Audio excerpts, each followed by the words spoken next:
이제는 모르는 사람이 없는 시가총액 2위의 암호화폐 이더리움, 그리고 그 이더리움의 아버지 비탈릭 부테린. 이더리움을 만들었을 때 그의 나이는 고작 21살이었습니다. 이제는 세계적으로 영향력이 있는 사람이 된 그의 삶에 대해 함께 알아보시죠. 비탈릭은 1994년 1월 러시아 콜룸나에서 태어났습니다. 하지만 6살 때 아버지를 따라 캐나다로 이민을 가게 되었고 대부분의 어린 시절을 캐나다에서 보내게 됩니다. 어린 비탈릭은 평범한 아이가 아니었습니다. 초등학교 3학년에 영재반으로 들어간 그는 수학과 프로그래밍에 뛰어난 재능을 보이며 선생님과 주위를 놀라게 했습니다. 또래 아이들보다 2배 정도 빠른 속도로 세 자리 숫자를 머릿속으로 연산할 수 있었고 5개 국어를 구사하는 등 천재적인 모습을 보여주었죠. 그는 취미로 월드 오브 워크래프트라는 게임을 즐겨 했는데 이 게임은 그의 암호화폐 인생에 중요한 역할을 한 것으로 알려졌습니다. 2010년 게임을 즐기던 어느 날 월드 오브 워크래프트의 게임 제작사가 그가 아끼는 캐릭터의 주요 기능을 없애버렸는데요. 하루아침에 소중한 것을 잃어버린 그는 처음으로 밤새 울었을 정도로 낙심했다고 합니다. 그리고 이 사건을 계기로 그는 중앙화된 시스템의 문제점에 대해 고민하게 됩니다. 게임을 그만둔 뒤 다른 삶의 목적을 찾던 그는 아버지로부터 우연히 암호화폐 비트코인에 대해 처음으로 듣게 됩니다. 탈중앙화된 화폐라는 비트코인의 크게 매력을 느낀 그는 본격적으로 이에 대해 공부를 시작합니다. 때마침 비트코인 위클리라는 블로그 개설자가 5비트코인을 주며 글을 써달라고 비탈릭에게 제안을 했고 그는 이를 수락해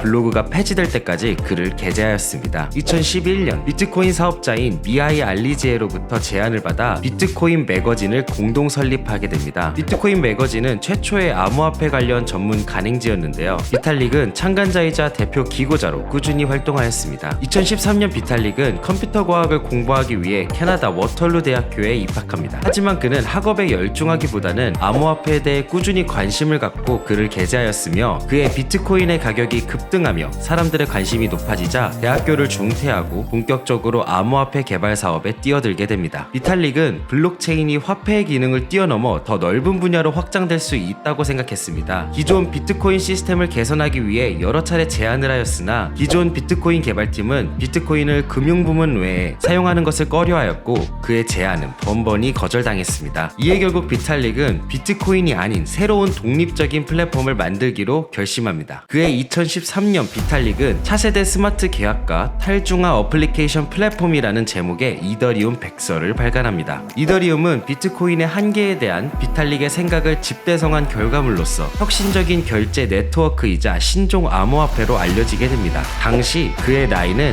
고작 19살이었습니다. 2013년 비탈릭은 이더리움 재단을 설립하고 이더리움 플랫폼 개발 자금을 모으기 위해 ICO를 진행하였는데 약 3만 비트코인이라는 투자금을 모으는 데 성공합니다. 이러한 안정된 자금을 바탕으로 개발 프로젝트는 원활히 진행되며 이더리움 개발에 성공하게 됩니다. 그리고 이듬해인 2015년 7월 이더리움 서비스는 정식 오픈합니다. 2017년 1월부터 비더리움 가격이 폭발적으로 상승하며 이더리움은 비트코인에 이어 시가총액 2위의 암호화폐로 성장했습니다. 2021년 타임즈에 세계에서 가장 영향력 있는 인물 100명에 선정되기도 하였으며 최연소 억만장자로 등극하게 됩니다. 지금도 비탈릭은 암호화폐 혁신을 목표로 끊임없이 도전을 이어나가고 있는데요. 앞으로 암호화폐 시장에 어떠한 새로운 바람을 불러올지 그의 행보를 기대하셔도 좋을 것 같습니다. 지금까지 똑개비였습니다. 감사합니다.